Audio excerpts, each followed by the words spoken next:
Black women seeing guns as protection from rising crimeValerie Rupert raised her right arm, slightly shaking and unsure as she aimed at the paper target representing a burglar, a robber or even a rapist. The 67-year-old Detroit grandmother squeezed the trigger, the echo of her shot blending into the chorus of other blasts by other women off the small gun range walls. "I was a little nervous, but after I shot a couple of times, I enjoyed it," said Rupert, among 1,000 or so mostly black women taking part in free weekend gun safety and shooting lessons at 2 Detroit area ranges.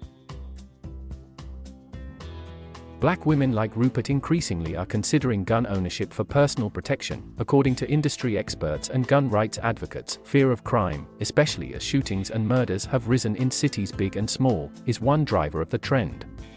But a new motivator is the display of public anger in the last 15 months, beginning with confrontations in the wake of George Floyd's death in Minneapolis under the knee of police officer Derek Chauvin.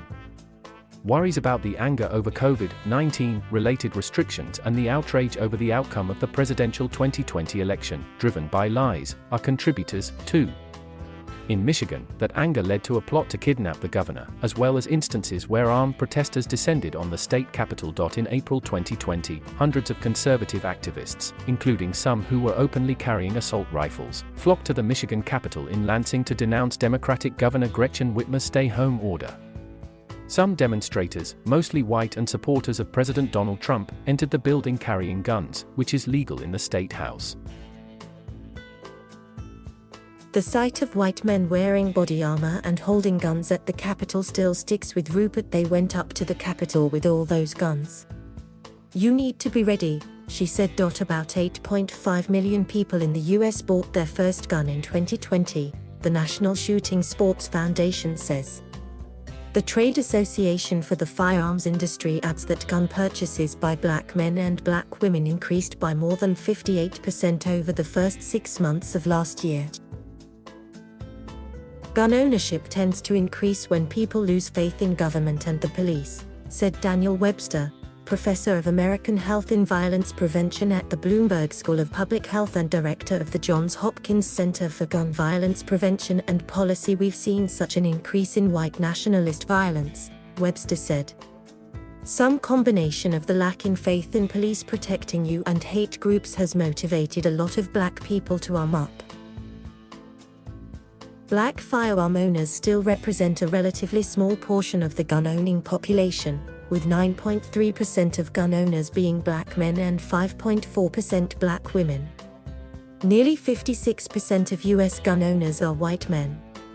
Over 16% are white women, the Newtown, Connecticut-based National Shooting Sports Foundation says. Still, 2020 saw a tectonic shift in gun ownership in America, where there was a huge increase of African Americans taking ownership of their Second Amendment rights, said Mark Oliver, its Director of Public Affairs.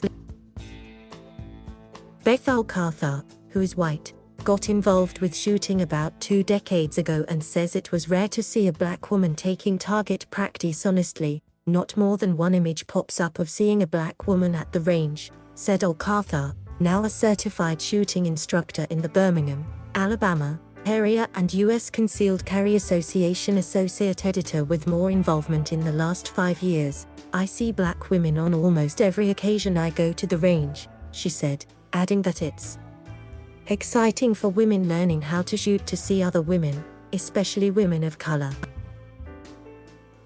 "For many black women, it's about taking care of themselves," said Lavette Adams, a licensed firearm instructor who participated in the free Detroit area training sponsored by gun advocacy group Legally Armed in Detroit. "Crime against women is nothing new. Women protecting themselves, that's new," said Adams, who is black. "That's the premise behind the training that launched 10 years ago with 50 women attending. Last year, more than 1,900 participated, according to Rick Hector, Legally Armed in Detroit's founder, who says he started it to bring awareness and training to women who are the favorite preferred targets of bad guys, rapists and killers." Amina Jumail, who joined dozens of other women outside Recall Firearms in Taylor for the training, said she is working to overcome her fear of guns. Jumail, a 30-year-old kindergarten teacher from Detroit, said crime is one reason she came, but she admits that the desire to learn how to use a firearm includes concern over the rise in white nationalism and their open display of firearms in public places. During the 2016 election I was worried. Also during the 2020 election, Jumail said. Hopkins Webster said whatever the reason, it is an open question whether the women who are buying the firearms now are safer.